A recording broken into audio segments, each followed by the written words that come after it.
છે સહન કરી રહ્યા છે ત્યારે સૌ કોઈને સવાલ થઈ રહ્યો છે કે શા માટે આ વર્ષે ગરમીનો પ્રકોપ આટલો વધારે જોવા મળ્યો છે। ત્યારે કેટલાક ગ્રાફિક્સ દ્વારા આપના સુધી માહિતી પહોંચાડવી છે કે શા માટે ગરમીમાં વધારો થઈ રહ્યો છે, કયા એવા કારણો છે કે ગરમી વધારી રહી છે। પહેલું તો ગ્લોબલ વોર્મિંગનો વધારો, જેના કારણે ગરમી છે વધી રહી છે ને લોકોને આ ગરમીનો તાપ છે સહન કરવો પડી રહ્યો છે। ગ્લોબલ વોર્મિંગમાં જે રીતે અત્યારે વધારો થઈ રહ્યો છે અને ઓઝોન પણ પાતળું થઈ રહ્યું છે, જેના કારણે જે હીટ છે એ સીધી લોકો પર પહોંચે છે ને લોકોને તાપ સહન કરવાનો અત્યારે વારો આવી રહ્યો છે। આ કારણો છે એ ગરમી વધવાના કારણો છે। અત્યારે લોકો પણ બહાર નીકળવાનું ટાળી રહ્યા છે, લોકો ઠંડા પીણા પીવાનું અત્યારે વધારી રહ્યા છે।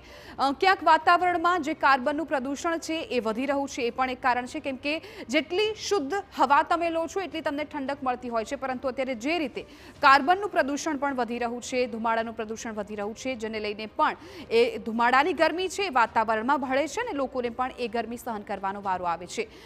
વૃક્ષો સતત ઓછા થઈ રહ્યા છે, જેના કારણે ગ્રીનરી ઓછી થઈ રહી છે, ગ્લોબલ વોર્મિંગનું પ્રમાણ છે વધી રહ્યું છે, ઠંડકમાં ઘટાડો થઈ રહ્યો છે। આ એક પણ કારણ છે જેના કારણે ગરમીમાંથી લોકોને પસાર થવું પડી રહ્યું છે, લોકો કાળઝાળ ગરમીનો સામનો કરી રહ્યા છે ને ક્યાંક રોગચાળામાં પણ વધારો થઈ રહ્યો છે। ગ્રીન હાઉસ વાયુની માત્રામાં વધારો થયો છે, એના કારણે પણ ક્યાંક પરેશાનીનો સામનો છે એ કરવો પડી શકે છે। વધુ પ્રમાણમાં પ્રવાહી લો એ એક ઉપાય હોઈ શકે છે, કેમ કે જ્યારે પણ ગરમી પડતી હોય છે ત્યારે સૌથી વધુ જરૂરી છે હાઇડ્રેશન। જ્યારે તમને ડિહાઇડ્રેશન થઈ જાય છે ત્યારે એ તકલીફ વધારે પડતી હોય છે, એટલે ખાસ તો કઈ કઈ તકેદારી રાખવી જોઈએ, કયા કયા ઉપાયો છે એની જાણકારી પણ આપી દઈએ।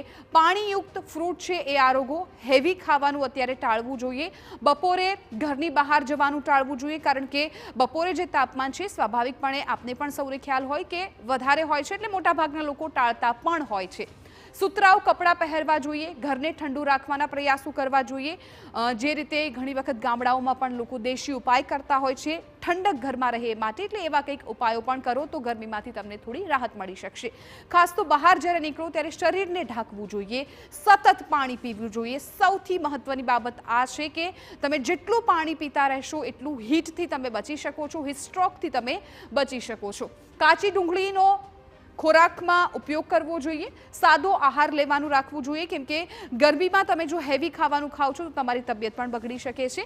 રોજ સવારે વરિયાળીના પાણીનું સેવન કરવું જોઈએ। એટલે આ તમામ બાબતો જો અત્યારે તમે ગરમી દરમિયાન ધ્યાનમાં લેશો તો રોગચાળાથી બચી શકશો, ડિહાઇડ્રેશનથી બચી શકશો અને હીટ સ્ટ્રોકથી તમે બચી શકો છો। હવે હીટ સ્ટ્રોકના જો કેસ વધી રહ્યા છે, ઘરમાં પણ કોઈને તકલીફ થતી હોય તો શું કરવું જોઈએ એ પણ જણાવ્યું કે જ્યાં સતત તમારે પાણી પીવું જોઈએ। એટલે આ તમામ ઉપાયો છે કે જે લોકો ગરમીમાં અત્યારે કરી શકે છે।